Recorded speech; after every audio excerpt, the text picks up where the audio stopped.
Prime Minister issued an apology overnight to farmers and business owners affected by the damage of a nuclear power plant. Safety officials say they suspect a breach in the reactor core of a unit at the plant. The complex was damaged 2 weeks ago in the earthquake and tsunami. The breach could mean more radioactive contamination to the surrounding area. The latest developments come as officials say the death toll from the disaster has now topped 10,000, and nearly 18,000 people are still missing. Eric Leister of Marinette was in Japan when the quake hit, and he is here now with more of his story. In fact, if you were watching Good Day Wisconsin the morning after the quake and tsunami, you may have heard my conversation with Eric. Welcome back. Glad you made it back safely. Thank you so much for letting me be here.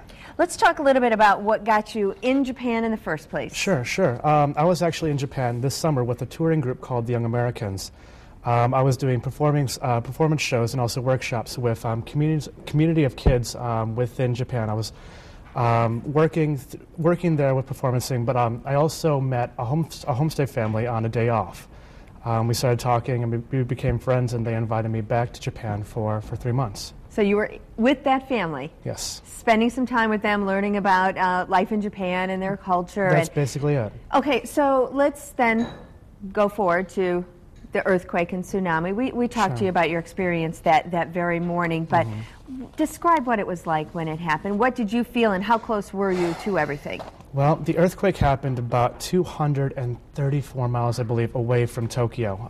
I wasn't actually at home at the time. I lived in an apartment complex on the 17th floor. Where I was at the time of the earthquake was at my guitar teacher's home.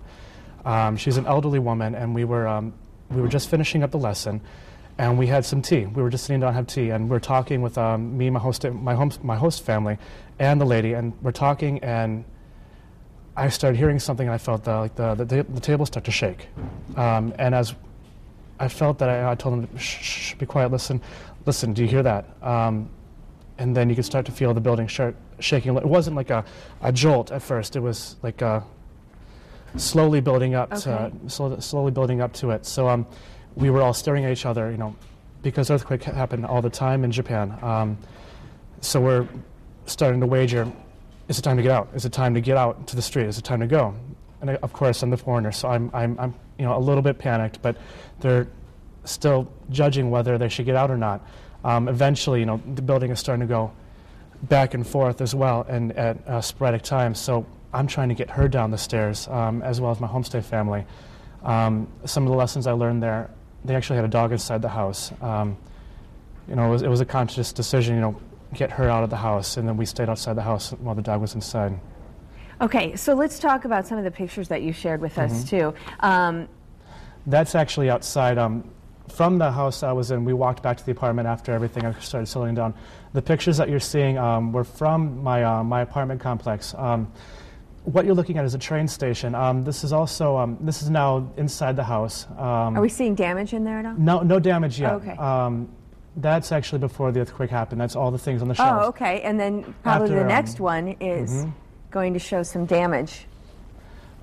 This photo is actually of a train station, because I'm in a hub in Ueno, in the center of Tokyo. This train station right here is actually to the airport. This line is actually maybe a quarter of a mile long. I actually walked along it, and this is the train I had to take to get away from Tokyo, maybe 4 or 5 days afterwards. Wow. Okay, and our next picture? This is more of the line. You wouldn't believe how quiet it was. Usually in this park, it's hustling, bustling, and this is actually where the Cherry Blossom Festival would have been held. People in shock, stunned, lives up. It's hard to see. Yeah.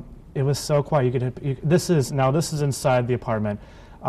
Being on the 17th floor of the complex, any shaking that you could feel on the ground is magnified up there. So when we got up, the TV display that you saw was actually moved maybe 2 or 3 feet away from the wall. Everything had fallen off, and there was a lot of damage from it.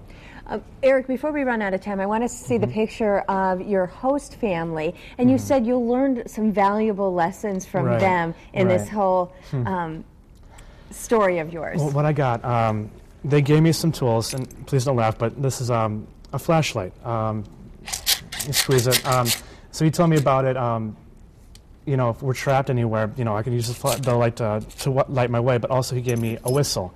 And if just in case the building falls or collapses or anything around me collapses, I can use the whistle to announce my presence that I'm here. It would be, I mean, that's valuable advice for anybody living in an area like Japan where there's earthquakes all the time. And finally, how does it feel to be back home? It's really nice. It hurts to leave the family, and I've still been in constant contact. I've been Skyping with them, I think, every single day now, asking them how they're doing, you know, what are they having for dinner, because I still feel a really deep connection with them. So, because they're so far away, and I just found out that, you know, that the tap water's been tainted, and now that's not tainted, so it's hard to know if everything's actually okay. Well, again, thanks for coming in and sharing your story. We're so glad that you're okay. Yeah, thank you so much. And keep us posted on what you learn with your host family and everything. I will. All right, it's time.